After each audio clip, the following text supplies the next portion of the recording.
गांव के सामने प्रस्तुत कर रहा हूं। प्रथम मेरी घोषणा है कि तो मैं गांव का कोई विकास नहीं करूंगा। नानोता ब्लॉक का एक गांव है पांडोखेड़ी। पांडोखेड़ी से एक उभरते सितारे अगर हम कहें, आज उम्र का तगाजा भी है, पर कहीं ना कहीं हमारे भारत देश में वो सेवा दे चुके हैं जिस सेवा की अंतिम व्यक्ति को ज़रूरत रहती है, यानी भारतीय सेना में इस वक्त वो सेवा दे चुके हैं। और आज गांव के अंदर जो भी समस्याएं हैं, जो भी ज़रूरतमंद लोग हैं, जो भी पात्रता की श्रेणी में आने वाले लोग हैं, उनकी सेवा करते ही जा रहे हैं। इस वक्त हमारे साथ प्रहलाद फौजी साहब इस वक्त मौजूद हैं। दैनिक मीडिया में सबसे पहले आपका वेलकम करते हैं फौजी साहब। धन्यवाद आस मोहम्मद। दैनिक मीडिया से आप मेरे पास में आए हैं। मेरे गांव में मेरे बारे में जो आपने परिचय दिया है, उसके उपरांत मैं देश सेवा और गांव की सेवा और समाज की सेवा के लिए प्रतिदिन लगातार करता रहूँगा। इस बार मैंने 2026 में जो एक ग्राम पंचायत चुनाव होने जा रहा है, उसके लिए मैं अपने गांव में कुछ परिवर्तनकारी, क्रांतिकारी सोच लेकर गांव के सामने प्रस्तुत कर रहा हूं।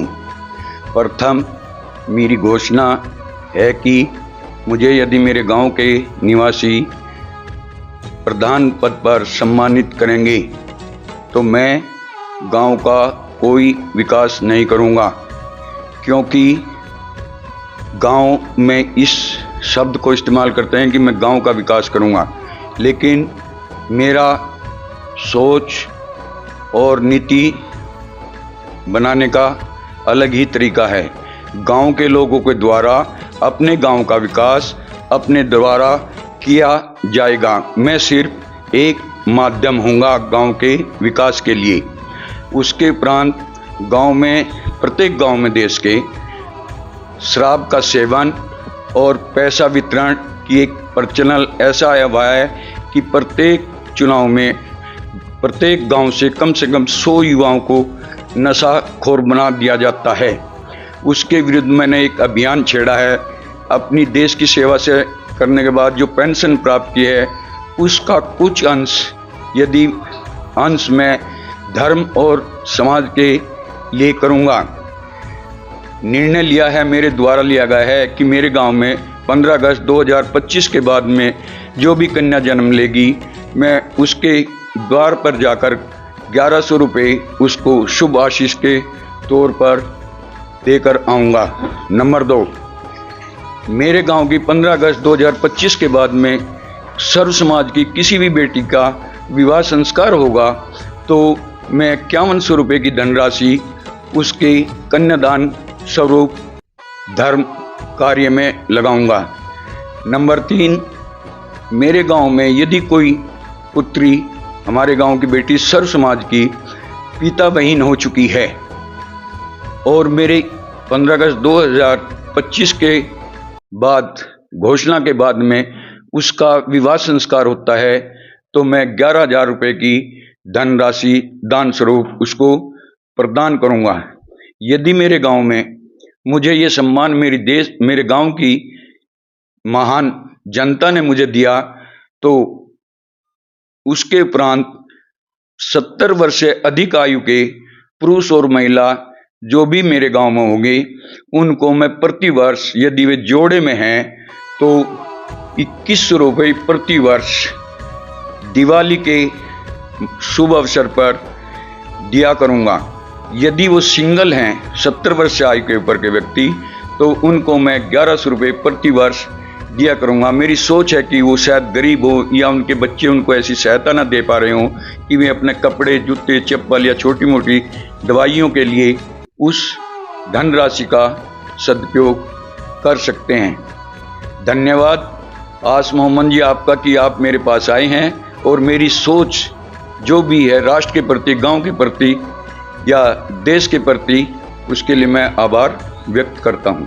सैनिक संगठन का पूरा नाम जानना चाहेंगे जी। सैनिक संगठन ये अपने अपने जिलों में इस तरीके से किया हुआ है कि उसके हमने अपने रजिस्ट्रेशन करवाए हैं। सरकारी रजिस्ट्रेशन कराने के बाद में अलग अलग जिलों में अपना अपना नाम लिखा हुआ है। मेरे जिले सहारनपुर में हमने अपने सैनिक संगठन का नाम रखा पूर्व सैनिक संगठन जिला सहारनपुर। सैनिक संगठन का दायित्व ये होता है कि जो हम पूर्व सैनिक आ चुके हैं, हम सभी पूरे जिले के लोग एकत्रित होकर के, और हमारे जो कुछ हमारी वीर नारियां जो हमारे बच्चे शहीद हो गए हैं, या जो बच्चे हमारे वर्तमान में सेना में नौकरी कर रहे हैं, उनके परिवारों की देखभाल करने की हमारी जिम्मेवारी होती है, और जिसको हम पूर्ण रूप से पूरा करने में, उनकी सहायता करने में मदद करते हैं। मैंने अपने जीवन में आज तक जितने भी इंटरव्यू किए हैं, तो कहीं ना कहीं उसमें लोगों ने अपने अपने दावे पेश किए हैं, बहुत बड़ी बड़ी बात करके, और कहा है कि हम सिर्फ विकास करा देंगे, हम गांव के अंदर ये परिवर्तन ला देंगे। पर वो कहते हैं कि देश के प्रति जिनके खून में देशभक्ति होती है वो फौजी ही होते हैं। असल बात तो यही है, देश के प्रति देशभक्ति है, और उन्होंने कहा है मैं गांव का विकास नहीं कराऊंगा, पहला शब्द। उसके साथ उन्होंने कहा है कि गांव का विकास मिलजुल कर गांव के द्वारा ये सिर्फ एक माध्यम होंगे। मेरे 15 अगस्त 2025 के बाद जो मैंने सार्वजनिक संत शिरोमणि गुरु रविदास महाराज जी के मंदिर में की थी, उसके उपरांत मेरे गांव में 2 पुत्रियों ने जन्म लिया है। एक ऐसी समाज से है और एक सैनी समाज से। मैं उनके दरवाजे पर उनको शगुन के रूप में बेटियों को 1100 रुपये दे चुका हूँ।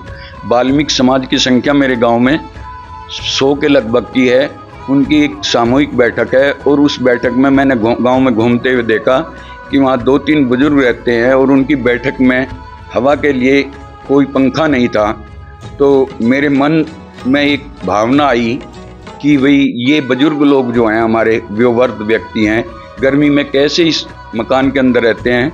तो मैंने उसी दिन शाम को एक फैन उनको ला करके और उपलब्ध करा, और कहा कि भाई इन बुजुर्गों के लिए बिजली यहाँ पे है, इनकी सुख सुविधा के लिए इस फैन को यहाँ पर लगा दीजिए।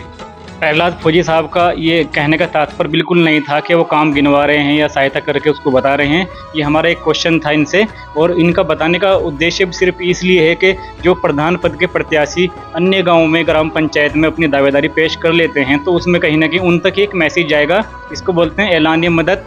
जब वो मदद करते हैं ऐलान करके बता के, तो कहीं ना कहीं जो पात्रता की श्रेणी मानने वाला हर व्यक्ति, उसकी ज़्यादा मदद हो जाती है। उनको देख के प्रहलाद फौजी साहब को दूसरा व्यक्ति अपने गांव में इसी तरीके के गांव के लोगों को चिन्हित करके उनकी मदद ज़्यादा करेगा। सिर्फ ये उद्देश्य था, किसी की भावनाओं को ठेस पहुँचाना हमारा या फौजी साहब का उद्देश्य बिल्कुल भी नहीं है।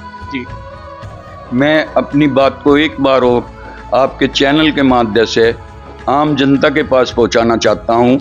यदि मेरी, वैसे तो शुद्ध हिंदी से बोल रहा हूँ, लेकिन मैंने ये कहा कि यदि मुझे गांववासी मुझे प्रधान पद पर सम्मानित करते हैं, तो मैं गांव का विकास नहीं करूँगा। गांव का विकास गांव के लोग अपने द्वारा और अपने आप करेंगे। मैं सिर्फ एक माध्यम होऊंगा गांव के विकास के लिए। मेरे शब्दों को अन्यथा ना मान ली जाए। बहुत बहुत धन्यवाद। दैनिक मीडिया से मैं आस मोहम्मद, और नए अपडेट के लिए बने रहें दैनिक मीडिया लाइव के साथ।